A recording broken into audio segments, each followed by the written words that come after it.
Pagdangal ang Panginoon, o bayan ng Diyos. Umawit kang nagsasaya sa Panginoon.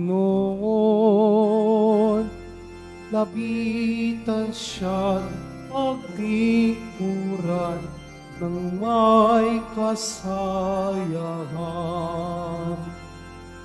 Ipagdangal ang Panginoon, o bayan ng Diyos. Sa ngalan ng Ama at ng Anak at ng Espiritu Santo, Amen. ang pagpapala ng ating Panginoong Kristo, ang pag-ibig ng Diyos Ama, at ang pagkakaisa ng Espiritu Santo naway sumainyong lahat. At sumaiyo rin.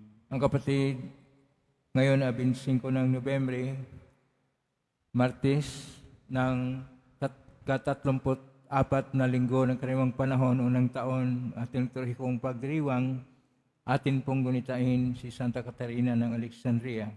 Sama natin sa misa natin ngayon ang mga intensyon para sa araw ngayon. Ang inyong mga intensyon kayo sa loob ng Basilica Minor, pamansang nabana ni Jesus Nazareno. Ang mga intensyon manikisa sa atin sumitan ng live streaming through Facebook Live, YouTube, X, Instagram, TikTok at iba pang social media dito sa ating bansa at iba't ibang dako ng mundo. Isama natin ang ating intensyon para sa kapayapaan sa buong mundo at para sa lahat ng mga naapektuhan ng iba't ibang kalamidad gaya ng lindol, bagyo at baha. Mga minamahal ko mga kapatid, sa aklat ni Propeta Daniel, pinapahayag ni Daniel ang kahulugan ng panaginip at pangitain ng hari na ito yung mga darating na mga pangyayari. Sa ating Ebanghelyo ni San Lucas, sinasabi ng ating Panginoon na dapat nating tingnan ang mga tanda ng darating na mga panahon. Sa buhay natin, kinakailangan tayong maging handa sa pagtanggap sa Panginoon sa ating buhay. Ngunit sa mga sandali na dahil sa ating karapukan at kahinaan, tayo hindi karapat-dapat sa Kanya. Magbago tayo at dumulog tayo sa mga Panginoong nagpapatawad ng lubos. Sinugong paggaling na mga nagsisisi, Panginoon, kaawaan mo kami. Panginoon, kaawaan mo kami. Dumating na tagapag-anyayang mga makasalanan ay magsisi, Kristo, kaawaan mo kami. Kristo, kaawaan mo kami. Nakaluklok ka sa kanan ng Diyos Ama para ipamagitan kami. Panginoon, kaawaan mo kami. Panginoon, kaawaan mo kami. Kaawaan tayo makapangyarihang Diyos, patawarin tayo sa ating mga kasalanan at patunayan tayo sa buhay na walang hanggan. Amen. Manalangin tayo.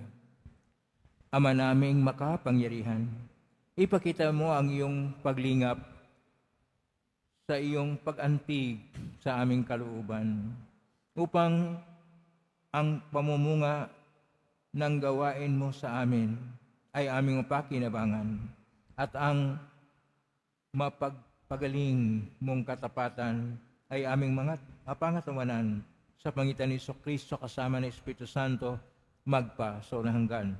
Amen. Magsiupo po tayo.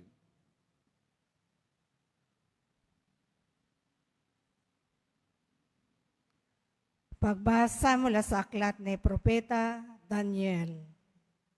Noong mga araw na iyon, sinabi ni Daniel kay Nabucodonosor, "Mahal na hari, ang napanaginip ninyo ay isang malaki at nakasisilaw na rebulto. Nakatayo ito sa harap ninyo at nakatatakot tingnan. Ang ulo nito ay dalisay na ginto, pilak ang dibdib at mga bisig, tanso ang tiyan at mga hita. Ang mga binti at ang mga paa ay bakal at luwad. Habang ito'y tinitingnan ninyo, may batong natipak sa bundok. Bumagsak sa mga paa ng rebulto at nadurog ang mga paa. Pagkatapos nadurog ding lahat, ang bakal, luwad, tanso, pilak at ginto. Ano pat naging parang ipa. Tinangay ito ng hangin at walang naiwan kahit bakas. Samantala, ang tipak ng batong bumagsak dito ay naging isang napakalaking bundok na pumuno sa buong daigdig.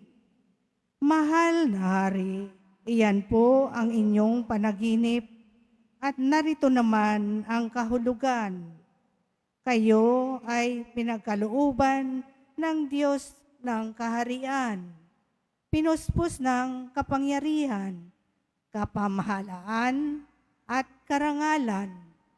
Niloob ng Diyos na masakop ninyo ang lahat ng tao, hayop at ibon sa lahat ng dako. Kayo ang katumbas ng ulong ginto. Ang susunod sa inyo ay ikalawang kaharian, ngunit mahina kaysa sa inyo.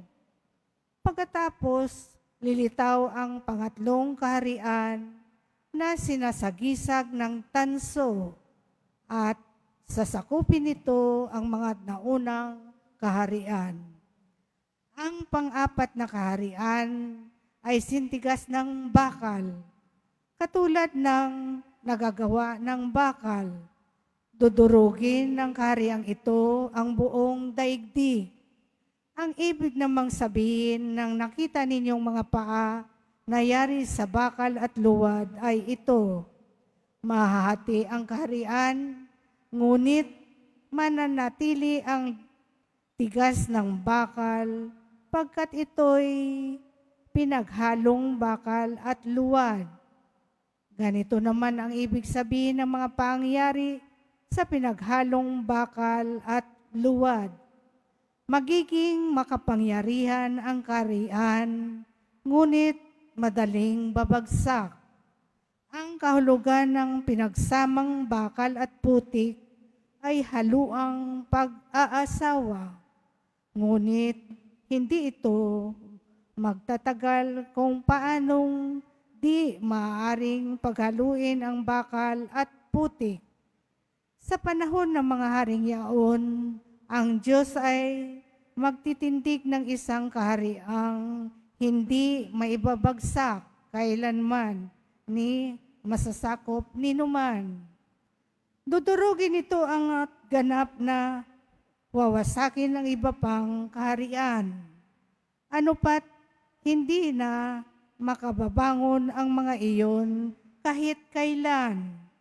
Ang katulad nito'y yaong tipak ng batong dumurog sa rebultong yari sa bakal, luwad, tanso, pilak at ginto. Mahal na Hari, ang mangyayari sa hinaharap ay ipinaalam na sa inyo ng dakilang Diyos. Iyan po ang inyong panaginip at ang kanyang kahulugan. Ang salita ng Diyos. Salamat sa Diyos. Dakila't papurihan ang poon magpakailanman. Dakila'y papurihan ang poon magpakailanman. Purihin ninyo ang Panginoon, kayong lahat ng mga nilikha. Awitan siya ng papuri at dakilain magpakailanman. Dakila'y papurihan ang poon magpakailanman. Purihin ninyo ang Panginoon, kayong lahat, mga anghel ng Panginoon. Awitan siya ng papuri at dakilain magpakailanman. Dakila'y papurihan ang poon magpakailanman. Purihin ninyo ang Panginoon, kayong lahat, mga kalangitan. Awitan siya ng papuri at dakilain magpakailanman.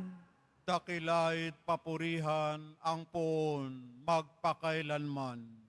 Purihin ninyo ang Panginoon, kayong lahat, mga tubig sa ibabaw ng langit.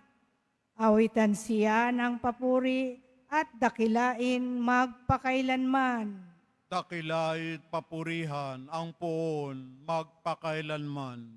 Purihin ninyo ang Panginoon, kayong lahat na bumubuo ng kanyang hukbo. Awitan siya ng papuri at dakilain magpakailanman. Dakilait papurihan ang poon magpakailanman. Magsitayo po tayo.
Sumainyo ang Panginoon. At sumayuri, Ang mabuting balita ng Panginoon ayon kay San Lucas. papuri sa iyo, Panginoon. Noong panahon yun, pinag-uusapan ng mga ilang tao ang templo, ang kahangahangang mga bato na ginamit dito at ang mga palamuti nito na inhandog ng mga tao. Kaya't sinabi ni Jesus, darating ang panahong lahat ng nakikita ninyong iyan ay iguguho. Walang batong ititira sa ibabaw ng kapwa bato. Tinanong nila si Jesus, Guro, kailan po ito mangyayari? At ano ang magiging palatandaan na ito'y magaganap na? Sumagot siya, mag-ingat kayo at nang hindi maliligaw ninuman, sapagkat marami ang darating sa aking pangalan at magsasabi, ako ang Mesiyas, at dumating na ang panahon. Huwag kayong susunod sa kanila. Huwag kayong mabagabag. Kung makabalita kayo ng mga digmaan at mga himagsikan, dapat mangyari ang mga ito, ngunit hindi darating kara-karaka ang wakas. At sinabi pa niya, makipagdigma ang bansa laban sa kapwa-bansa at ang kaharian sa kapwa-kaharian. Magkakaroon ng malalakas na lindol, magkakagutom, at magkakasalot sa iba't ibang dako. May lilitaw na mga kakilabot-kilabot na bagay at mga kagilagilalas na tanda buhat sa langit. Ang mabuting balita ng Panginoon. Pinupuri ka namin, Panginoong Hesukristo. Magsiupo po tayo. Isang mapagpalang araw po sa inyong lahat. Purihin po natin ang ating Poong Hesus Nazareno.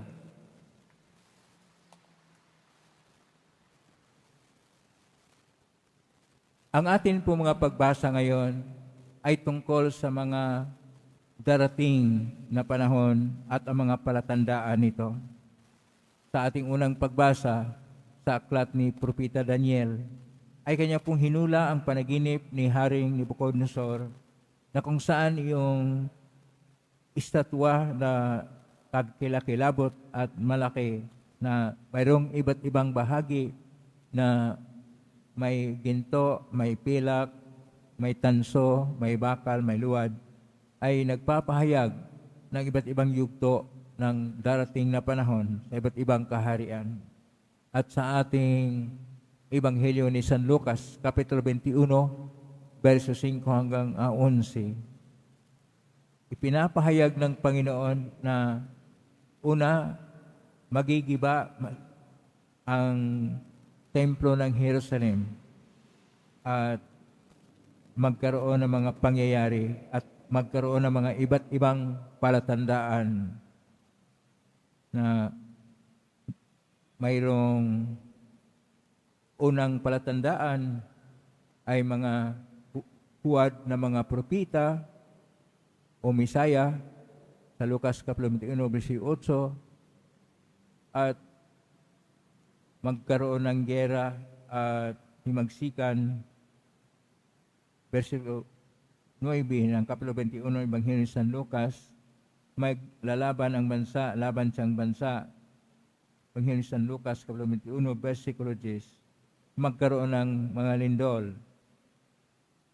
Kapitulo 21, versikulo 11 ni San Lucas, at magkaroon ng iba't ibang salot, gutom, at iba pang mga palatandaan sa kalangitan.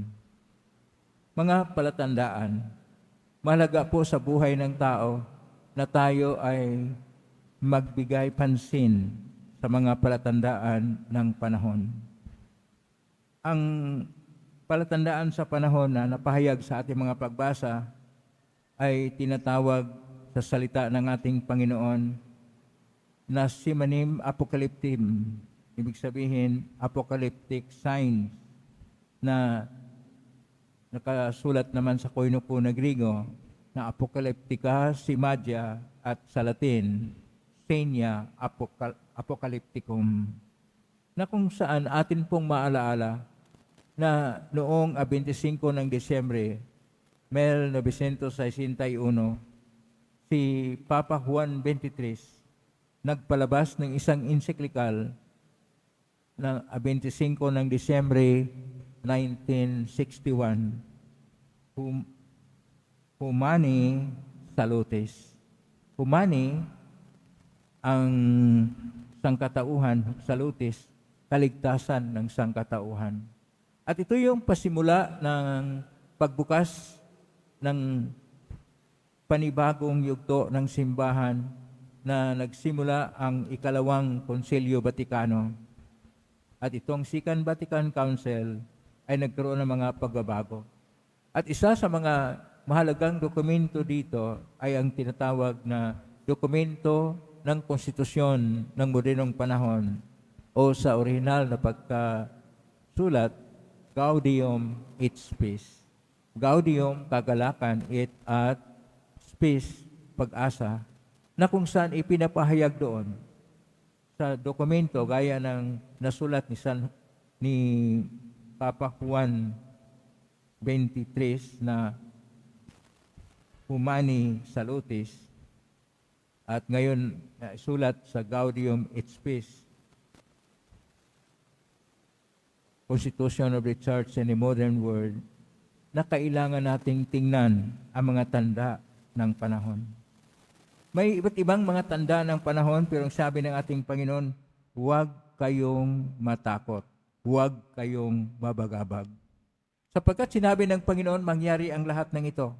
Pero ito yung mga tanda na dapat magbigay tayo ng isang tunay na direksyon rin sa ating buhay, na kung saan ang ating buhay ay hindi po nagkaroon ng pag-urong, bagkus ito'y laging tumatakbot, umuunlad, at yumayabong sa pamagitan ng ating pakikiisa at pakipag-ugnaing malaliman sa ating Panginoong Hesus Nazareno at ang pagsabuhay ng kanyang mabuting balita o ebanghelyo upang ang lahat ng kanyang salita ay siyang naisagawa at naisabuhay natin. Ang ating buhay ay nagabayan sa liwanag ng ebanghelyo at dahil dito ito ay nasa tamang daan at hindi tayo nalihis sa daan ng tunay ng simbahan. Sapagkat ngayon, lalo na, ang ating panahon na tinatawag na postmoderno na panahon, postmodern times, nagkaroon tayo ng iba't ibang mga gadgets, mga apps at mga panibagong teknolohiya sa internet na kung saan tayo ay hindi na magkaroon ng isang pagkontrol sa karamihan ng bahagi ng ating buhay. Halimbawa, kapag ikay magtingin sa kung anong gusto mong tingnan, o kaya magsusulat o magsasalita at yun ay sa written form, magkaroon ng chat GPT o dili kaya magkaroon ng mga laro na mayroong iba't ibang mga apps sa ating mga moderno na mga laptop o computer na kung saan ang lahat ay nakontrol na sa mga teknolohiya na naugnay naman sa negosyo na ito'y kinokontrol ng mga iilan na makapangyarihang o mga dambuhalang mga korporasyon na siyang nagdikta paano tatakbo ang kultura o sining sa panibagong panahon, paano tayo tumitingin sa buhay at kung paano tayo magkaroon ng pagtingin ano ang kanilang gusto na ipakilos o dili kaya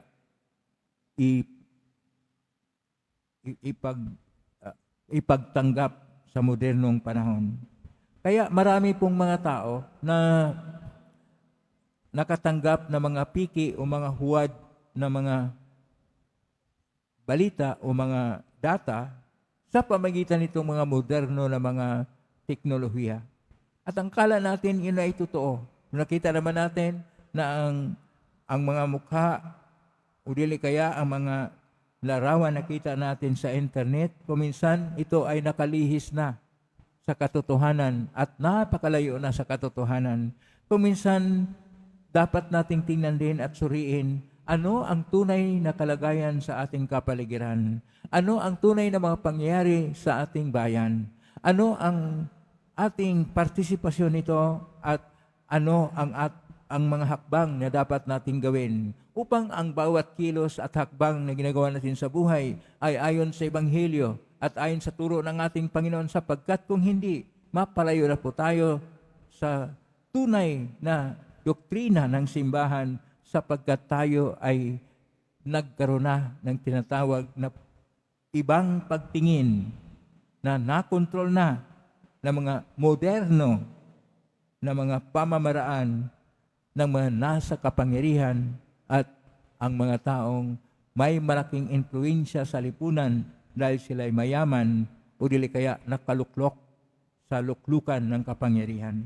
Kailangan nating tingnan na hindi dapat tayong malihis mula sa katotohanan at sa tunay na turo o doktrina ng ating simbahan na tinatawag nating magisterium.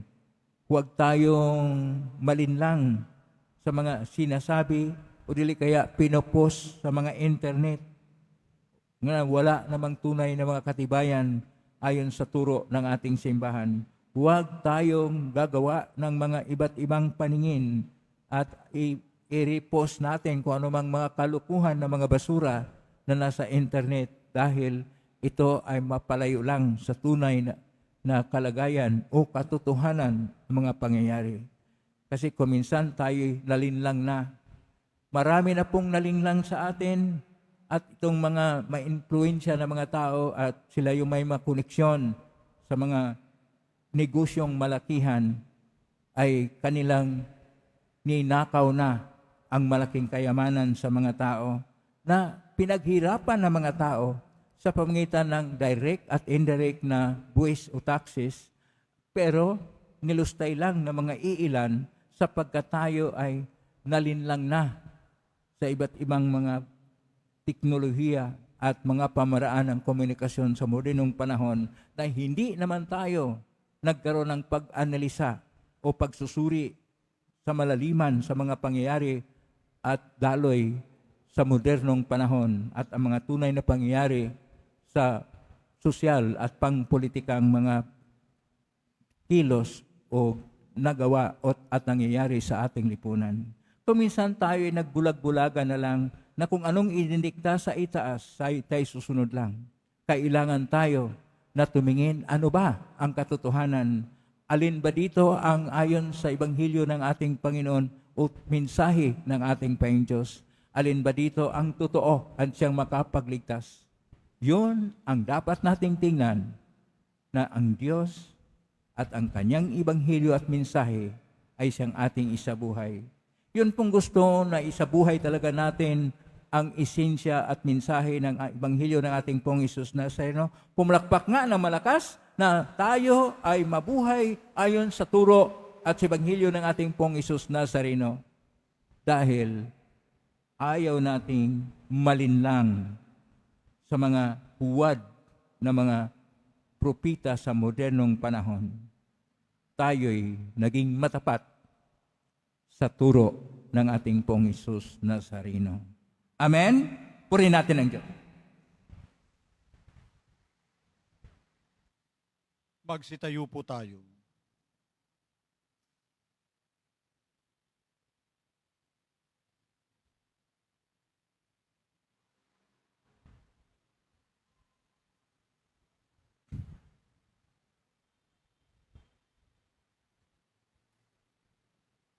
Oratio Imperata para sa katapatan, katotohanan at katarungan.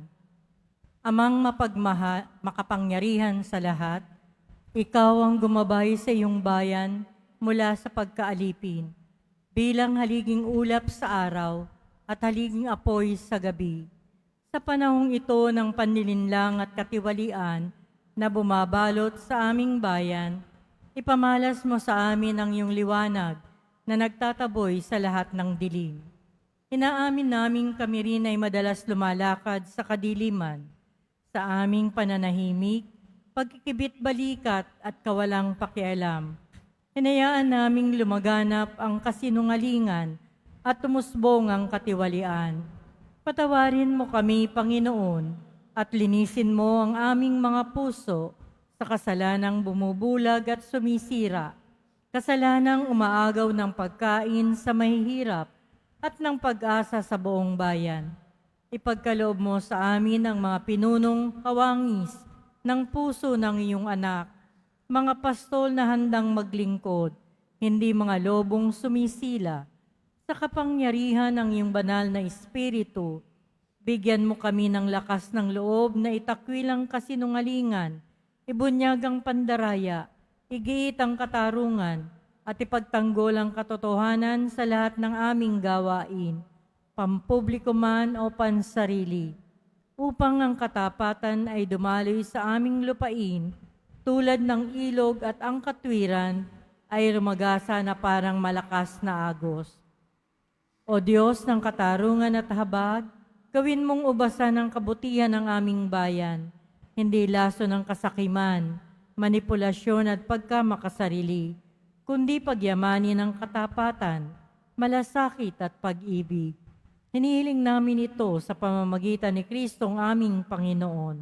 Amen. Maria, salamin ng katwiran, Ipanalangin mo kami. San Miguel Arcangel, Ipanalangin mo kami. San Lorenzo Ruiz at San Pedro Calungsod, Ipanalangin ninyo kami. Magsiupo po tayo.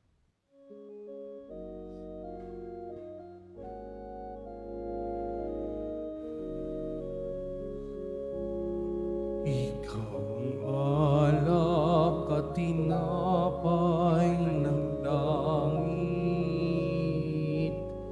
Ikaw ang kaligtasan aming nakamit. Pagsamo ng iyong bayay pakinggan, maging marapat na ika'y pagsaluhan.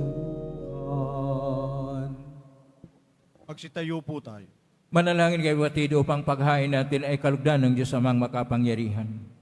Tanggapin nawa ng Panginoon itong paghahain sa iyong mga kamay, sa kapurihan niya at karangalan, sa ating kapakinabangan at sa buong sambayanan niyang banal.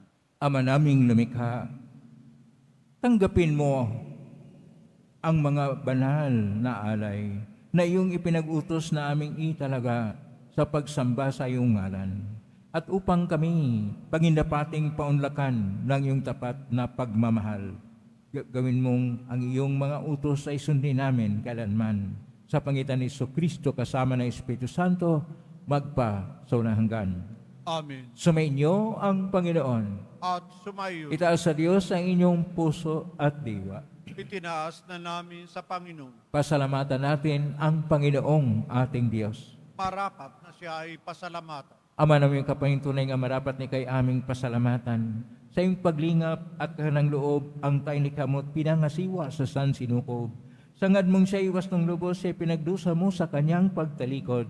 Sa iyong pagiliw yung pinintulot na makabalik siya sa pamagitan ni Kristo Jesus. Kay kaysa na maghelsi siya awit ng papuri sa iyong pay sa kalangitan, kami nagbumuni sa kadakilaan. Santo, Santo, Santo, Panginoong Diyos ng mga hukbo, napupuno ang langit at lupa ng kadakilaan, o sana sa kaitaas, pinagpalang na paririto sa ngalan ng Panginoon, o sana sa kaitaas. Magsilud po tayo. Ama naming banal, ikaw ang bukal ng tanang kabanalan. Kaismitan yung Espiritu ng banal na makaloob na ito, upang para sa amin maging katawan at dugo ng aming Panginoong Kristo. Bago niya pinagtiisang kusang loob na maging handog, hinawakan niya ang tinapay, pinasalamatan kanya, pinaghati-hati niya yon, iniabot sa kanyang maalagad at sinabi, tanggapin ninyong lahat ito at kanin. Ito ang aking katawan na ihandog para sa inyo.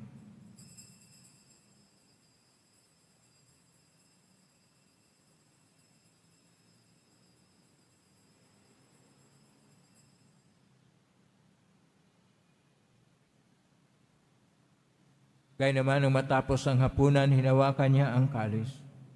Muli kanyang pinasalamatan. Inabot niya ang kalis sa kanyang malagad at sinabi, tanggapin ninyong lahat ito at inumin. Ito ang kalis ng aking dugo ng bago at walang gantipan. Ang aking dugo na ibubuhos para sa inyo at para sa lahat sa ikapagpapatawad ng mga kasalanan. Gawin niyo ito sa pag-alala sa akin.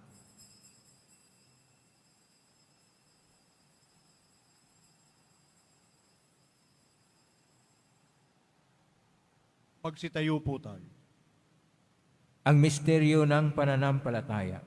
Si Kristo'y namatay, si Kristo'y nabuhay, si Kristo'y babalik sa wakas ng panahon. Ama, ginagawa namin ngayon ang pag-alala sa pagkamatay at muling pagkabuhay ng anak. At inialay namin sa iyo ang tinapay nagbibigay buhay at ang kalis na nagkakaloob ng kaligtasan. Kami nagpapasalamat dahil kami marapat na tumayo sa harap mo para maglingkod sa iyo. Isinasamo namin kami magsasalo-salo sa katawan at dugo ni Kristo ay mabuklod sa pagkakaisa sa pamagitan ng Espiritu Santo. Ama, lingapin mo simbahang laganap sa buong daigdig. Pususin mo kami sa pag-ibig, kaisa ni Leon XIV na aming Papa at ni Jose na aming Obispo at ng Tanang Kaparian. Alalahanin mo rin mga kapatid naming naimlay, may pag-asang sila'y muling mabuhay, ganyan ang lahat ng mga pumanaw. Kawaan mo sila at patuloyin sa iyong kaliwanagan. Kawaan mo inipatin kaming lahat na makasalo siyang buhay na walang wakas, kaisa ng mahal na Birhen Maria na ina ng Diyos, ng kabiyak ng puso niyang San Jose, kaisa ng mga apostol, ni San Juan Bautista, ni San Caterina ng Alexandria, at ng lahat ng mga banal na namuhay Diyos daigdig ng kalugod-lugod sa iyo, may pagdiwang nawa namin ang pagpupuri si karangal mo sa pangitan ni anak na aming Panginoong Hesukristo. Sa pamamagitan ni Kristo, kasama niya at sa Kanya, ang lahat ng parangal at papuri ay sa iyo, Diyos Amang makapangyarihan, kasama ng Espiritu Santo, magpasawalang hanggan. Amen. Amen. Amen.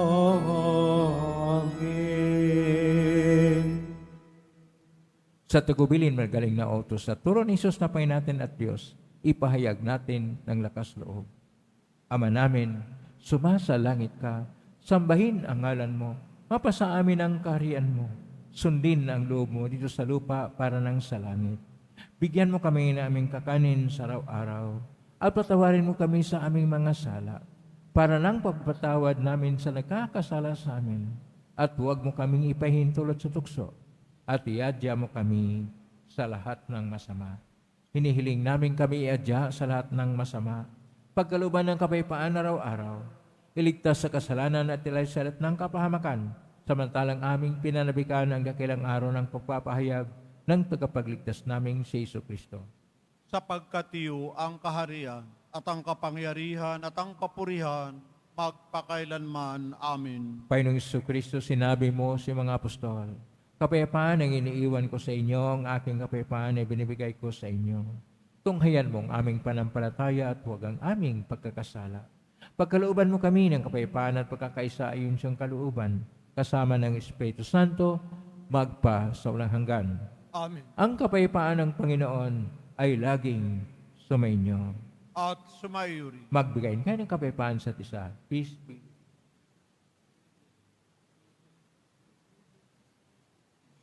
Kordero ng Diyos na nagalis ng mga kasalanan ng sanlibutan, maawa ka sa amin. Kordero ng Diyos na nagalis ng mga kasalanan ng sanlibutan, maawa ka sa amin. Kordero ng Diyos na nagalis ng mga kasalanan ng sanlibutan, ipagkaloob mo sa amin ang kapayapaan. Magsiluhod po tayo. Ito ang kordero ng Diyos. Ito ang nag-aalis na makasalanan ng sanlibutan. Mapalad ang mga inaanyayahan sa piging ng kordero. Panginoon, hindi ako karapat-dapat na magpatuloy sa iyo, ngunit sa isang salita mo lamang ay gagaling na ako.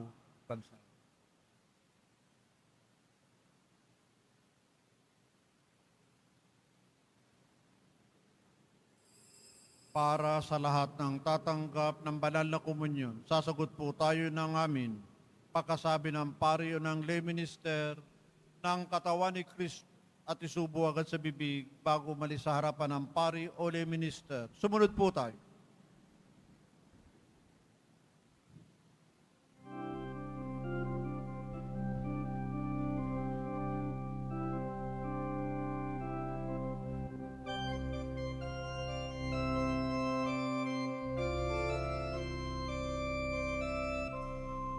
Soul of Christ, sanctify me.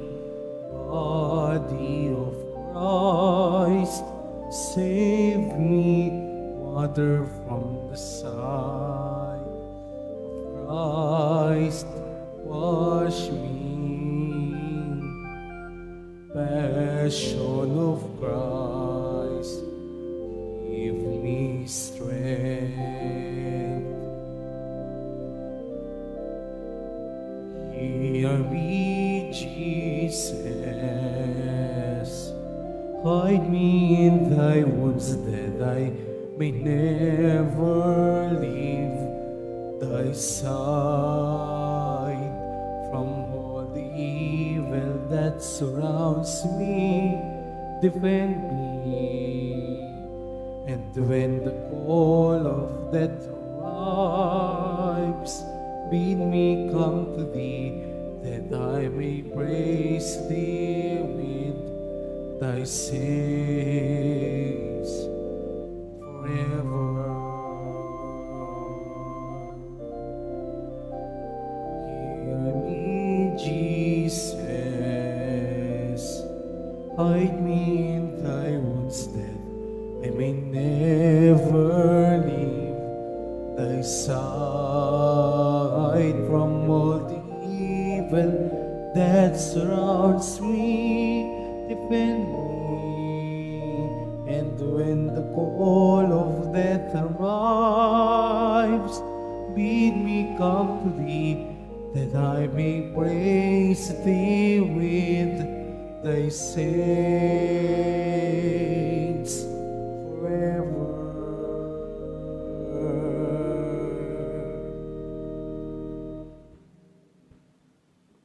Announcement.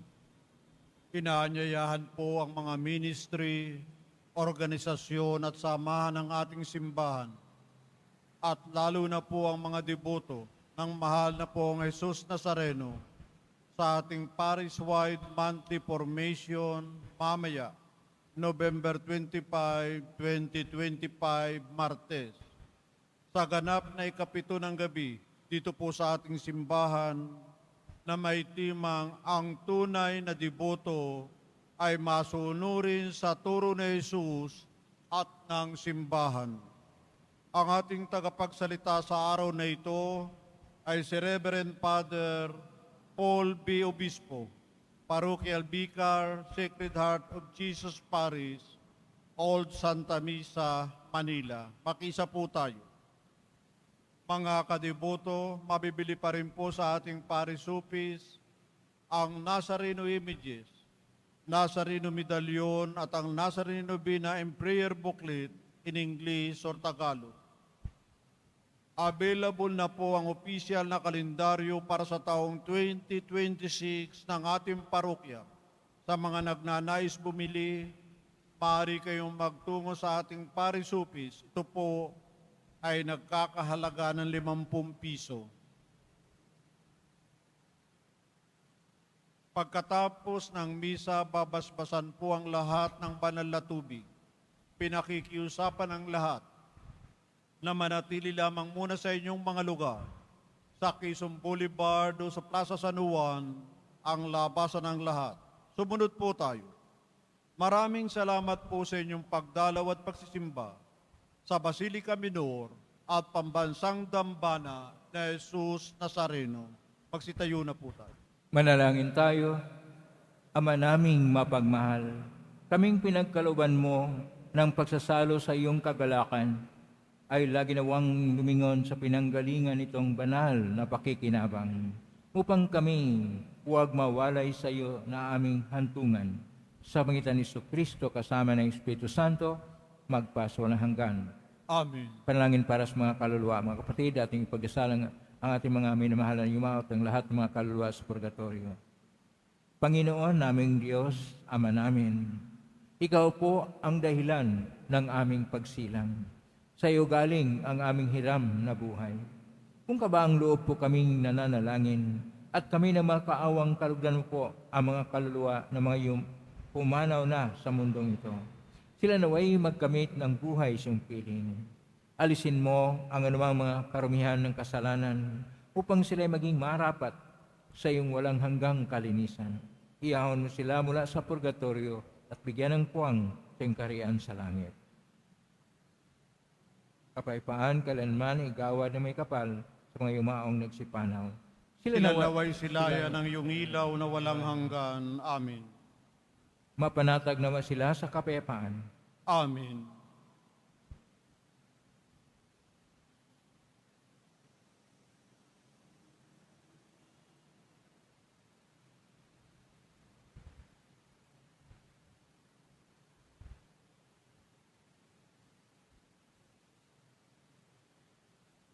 Maraming salamat po sa inyong pagdalaw sa tahanan ng ating pong Jesus Nazareno. Kay mga narito, kay manaugnay sa iba't ibang social media platform na posting sa iba't ibang paraan, naway ang inyong panalangin ay dinggin ng pong Jesus Nazareno. Salamat po sa lahat na walang sawang nagbigay ng tulong at donasyon sa Quiapo Church o pamakatulong ang Quiapo Church sa kapwa nating mga mahirap at nangangailangan. Salamat po sa inyong tulong.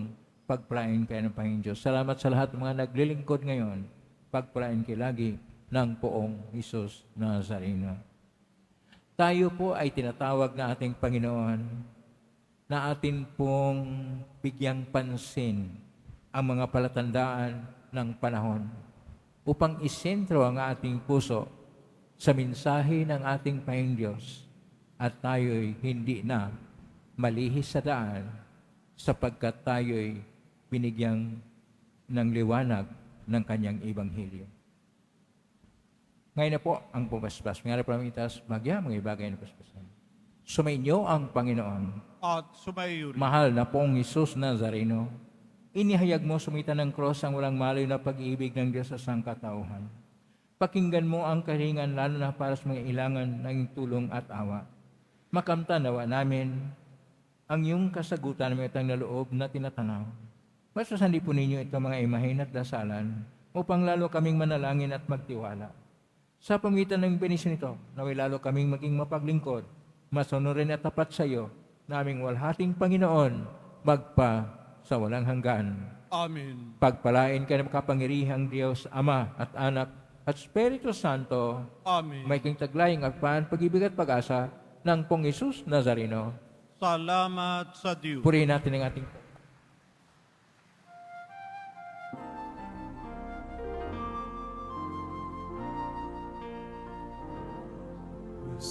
Padre Jesus Nazareno, sinasamba ka namin. Ipinbuo ka namin, aral mo ang aming buhay at kaligtasan. Cristo Padre Jesus Nazareno, iligtas mo kami sa kasalanan. Ang krus mong pinamatayan ay sagisag ng aming kaligtasan. Nuestro Padre Jesus Nazareno, dinarangal namin. Nuestro Padre Jesus Nazareno, inuwalhati namin. Nuestro Padre Jesus Nazareno, arangal ka namin. Nuestro Padre Jesus Nazareno, inuwalhati namin.